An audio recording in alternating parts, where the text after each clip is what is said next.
लगातार गाजीपुर बॉर्डर से खबरें आ रही हैं। कभी तो किसान कहते हैं हम यहाँ राजनीति नहीं कर रहे हैं, लेकिन कभी कभी खबरें आती है कि यहाँ राजनीति स्टार्ट हो गई।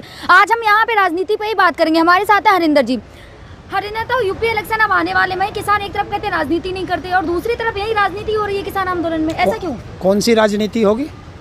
क्या राजनीति हुई है? ये कुछ लोगों का कहना तो है यहाँ पे कुछ किसान है जो अपनी राजनीति रोटियां सेक रहे हैं। देखिए, अब कहने को कौन क्या कह रहा है यहाँ किसी को कुछ नहीं पता चलता। देखिए, राजनीति की जहाँ तक आप बात करेंगे, जब किसान का या किसी भी हिंदुस्तान के नागरिक का किसी का भी बच्चा 18 साल का हो जाता है तो वो वोट देने के काबिल हो जाता है, वो राजनीतिक हो जाता है। लेकिन जो ये आंदोलन है ये संपूर्ण रूप से अराजनीतिक था, अराजनीतिक है। राजनीतिक तो उसे कहते हैं ना जहाँ पे राजनीति ना हो। बंगाल में जाके आपने राजनीति करना स्टार्ट कर दिया था, राजनीति कैसे रह गया ये बताइए। आप बंगाल में हमारे नेता गए, माननीय राकेश टिकैत जी गए।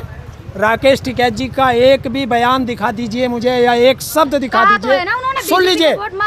सुन लीजिए, पूरी बात सुनिएगा। राकेश टिकैत जी का एक भी बयान दिखाइए जो उन्होंने ये कहा हो कि इस पार्टी को वोट देना या इसको देना। उन्होंने कहा है कि बीजेपी को वोट नहीं देना। ये राजनीति तो है, बीजेपी को वोट ना देना। ये राजनीति नहीं होती है। एक पार्टी हम लोगों को फांसी दे रही है तो हम उसे कैसे करेंगे? किसान आंदोलन करते करते अब राजनीति भी करेंगे कि आप डिसाइड करेंगे बीजेपी को वोट दें या ना दें? नहीं, हम अपील करते हैं, अपने किसान भाइयों से अपील कर सकते हैं कि इसको वोट मत देना, बाकी और पार्टी तुम्हें जो अच्छी लगे उसे वोट दे दो। किसी का नाम लिया और राकेश टिकैत जी ने लिया हो तो बीजेपी का तो बार बार लेते हैं ना आप। बंगाल का बीजेपी का नाम लिया, अब यूपी में इलेक्शन है तो वहाँ भी आप बीजेपी खेलेंगे। अच्छा, जब सरकार बीजेपी की है तो सरकार से लड़ेंगे। कीजिए ना, पार्टी को क्यों इधर से उधर कर रहे हो आप? आंदोलन करते करते डिसाइड करेंगे कौन सी पार्टी जीतेगी। हाँ, करेंगे, तभी तो राजनीति हो रही है। ये राजनीति नहीं है। हम डिसाइड ये करेंगे कि जो भी हमारे किसानों के लिए गलत करेगा, किसानों के लिए गलत बोलेगा। बिल से पहले बीजेपी अच्छी थी, बिल के बाद बीजेपी क्यों खराब है? देखिए, जब आप बीमार होंगे आप तभी तो हॉस्पिटल जाएंगे, या बीमारी से पहले आप हॉस्पिटल चले जाओगे? अरे, फांसी का फंदा आया है तो हम विरोध कर रहे हैं। फांसी का फंदा नहीं था, हमने कोई विरोध नहीं किया। सरकार तो अभी तक यही कह रही है ना कि बिल आपके लिए अच्छे हैं।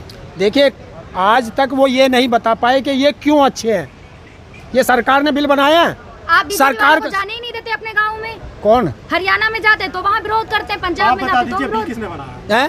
बिल बनाया उद्योगपतियों ने, और देश के प्रधानमंत्री ने केवल उस पर साइन किए हैं। भाई, बिल में 3 क्लोज हैं, तीनों में मैं आज भी बता देता हूँ। हमारे माननीय जितने भी बड़े नेता सब ने बता दिए। देखिए, सबसे पहला है उसमें अनलिमिटेड भंडारण। अनलिमिटेड भंडारण कौन करेगा? पैसे वाला। पैसे वाले कौन है? उद्योगपति।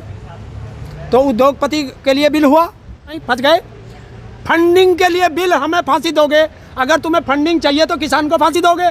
आए ना आप ही वहीं। फांसी की तो बात नहीं की, बिल में तो केवल सारे संशोधन करने के लिए है गिरी है, तो आप क्यों नहीं मानते? अब इसमें तो आपको ही अड़ियल बोला जाएगा। जब तुम्हारी बिल्डिंग खराब है तो रिपेयरिंग करते रहेंगे। जब वो सारी गिरने के लिए जर्जर खड़ी है तो इसको गिराओ, दूसरी बनाएंगे। भाई, आप लोग जब धरना कर रहे हैं तो वहीं योगी जी का बर्थडे होता है, मोदी जी उन्हें बर्थडे विश नहीं करते हैं। ऐसा है, उनकी अपनी राड नहीं सिमल रही। पूरा देश कोरोना से त्राहिमाम है। योगी जी तब समय दौरे कर रहे थे हर जिले में यूपी के। कहाँ दौरे कर रहे थे? कोविड के बाद उन्हें कोविड हुआ था, वो ठीक होने के बाद दौरे कर रहे थे हर जिले में। हाँ, दौरे कर रहे थे। मेरठ के अंदर भी आए थे, और जो वो छोटा हॉस्पिटल होता है ना गाँव के अंदर है, उसमें दौरे से 2 दिन पहले न्यूज़ 24 के पत्रकार गए थे। उसमें कुछ नहीं था, हॉस्पिटल में ताला लगा हुआ था, एक बेड नहीं था, कुछ नहीं था।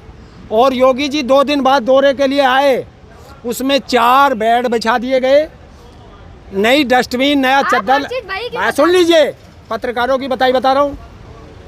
या तो पत्रकार गलत है या सरकार गलत है। और आज तक हिंदुस्तान के किसी भी ग्रामीण क्षेत्र के हॉस्पिटल में ऑक्सीजन सिलेंडर नहीं है आज तक, लेकिन मोदी को दिखाने के लिए वहाँ ऑक्सीजन का सिलेंडर भी रख दिया। तो जहाँ जो योगी गलत होती है आपके पास उसी बात करते, इतनी अच्छाई भी तो। अरे, योगी जी चले गए, वे सारे उठ के गाड़ी में भर के सारा सामान चला गया। एक जगह ऐसे हुआ जहाँ कोविड का कंटेनमेंट जोन था, वहाँ भी जा रहे हैं दौरे करने। कहाँ? तो फिर मुझे बताइए, गंगा में जो लाशें गई वे किसकी थी?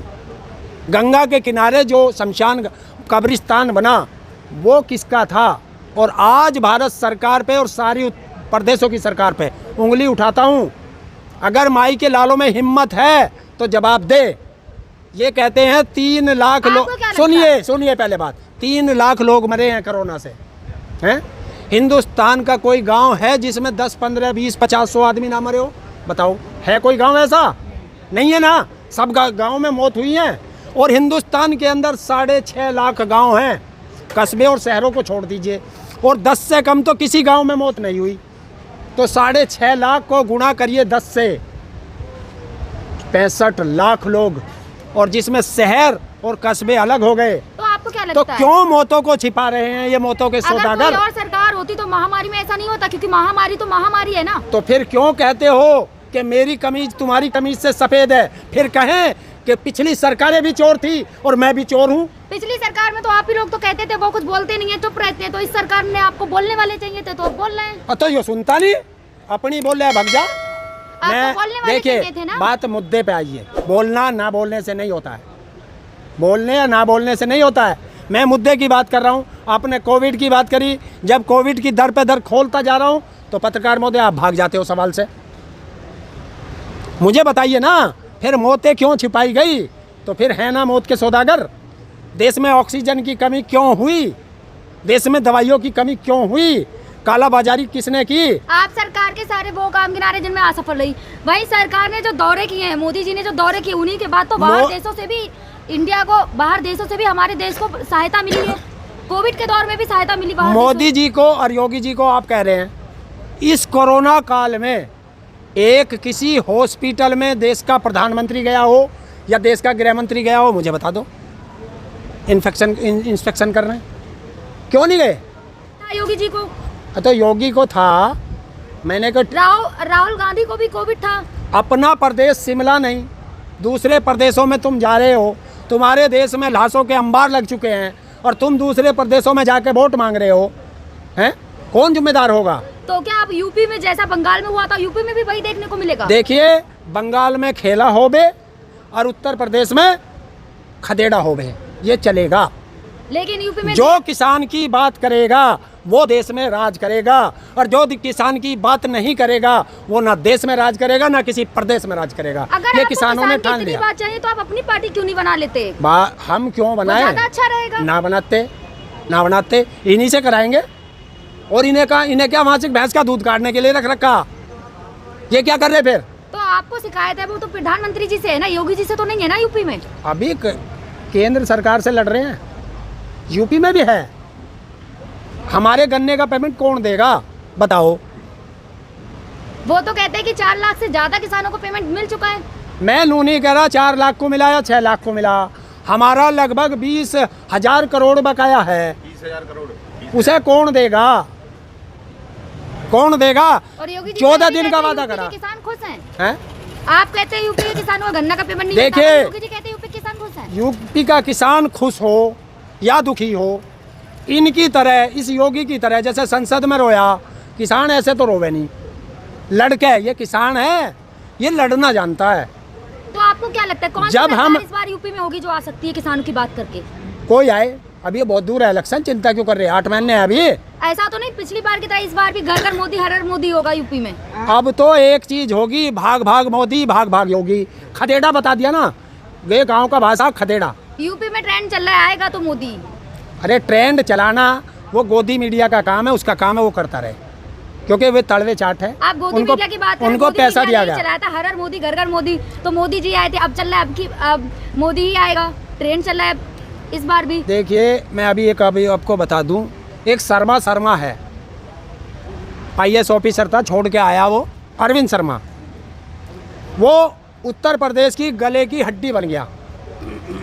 अगर उसको मंत्री बनाया तो योगी के मुंह पे चांटा लगता है, और अगर उसको मंत्री नहीं बनाया तो मोदी के मुंह पे चांटा लगता है। तो अब एक के मुंह पे तो चांटा लगना, ये ध्यान रख लेना। तो ये पहले अपनी राड से निपटा ले। किसान तो बहुत देर से आराम से बैठा, इनकी नाक में नकेल अगर गिरा। आप किसी पार्टी को सपोर्ट करना चाहें तो क्या लगता है आपको कौन सी पार्टी आ सकती है यूपी में? मुझे क्या पता कौन सी आओगी, मैं कोई भविष्य वक्ता हूँ? मेरा काम आप है, किसे वोट देंगे? मेरा एक काम है कि सबसे पहले बीजेपी का खदेड़ा होना। तो किसी को तो वोट देंगे ना, तभी तो होगा। वो देखेंगे कौन सा अच्छा, देखेंगे अभी, देखेंगे अभी तो बहुत टाइम है। आप यूपी के जिले जिले में जाने वाले तो किसके लिए? हर जिले में जाऊंगा, अपने किसान भाइयों से कहूँगा कि हाथ पे गंगा जल लो, मुस्लिम भाई होंगे उनसे कहूँगा हाथ में कुरान लो और कसम खाओ कि चाहे कुछ भी हो जा, ना तो हिंदू मुस्लिम पे बटेंगे और ना बीजेपी को वोट देंगे, और जो बीजेपी को वोट देगा वो किसानों का दुश्मन होगा। मतलब आप ऐसे ये लोगों को ये बरगलाना वादा चाह करूंगा। रहे हैं। आप ऐसे लोगों को बरगलाना चाह रहे हैं। नहीं, वादा करेंगे हम उनसे। देखिए एक चीज़ तो बताइए, आप हमें जहर दो तो आप हमसे कैसे उम्मीद करते हो कि हम आपको गुड़ के डली दे आपको देंगे? वोट नहीं देना तो मत दीजिए ना, दूसरे लोगों को क्यों बरगला रहे हैं? क्यों? जिनको पता नहीं है अपने किसान भाइयों को कहेंगे। हर किसान भाई बॉर्डर पे नहीं आ सकता है, तो हमें उनको समझाने जाना है, हमें उनके समझाने जाना। पहले अब आप जैसे कि लॉकडाउन खुल रहा है तो आप अब कौन से जिले में जाएंगे पहले? अभी देखते हैं, अभी पहले ये सरकार पहले ये तो डिसाइड कर ले कि अब हम मीटिंग कर सकते हैं। जिस दिन सरकार मीटिंग के आदेश हो जाएंगे हम निकल लेंगे। कुछ लोग आंदोलन करेंगे, एक दिन वहाँ गए एक दिन आंदोलन में रहेंगे, अपने सब चलेंगे। खदेड़ा, जब खदेड़ा शब्द आ गया ना तो वो करेंगे। और एक शब्द है मेरे पास अरबी का, खल्ली बल्ली।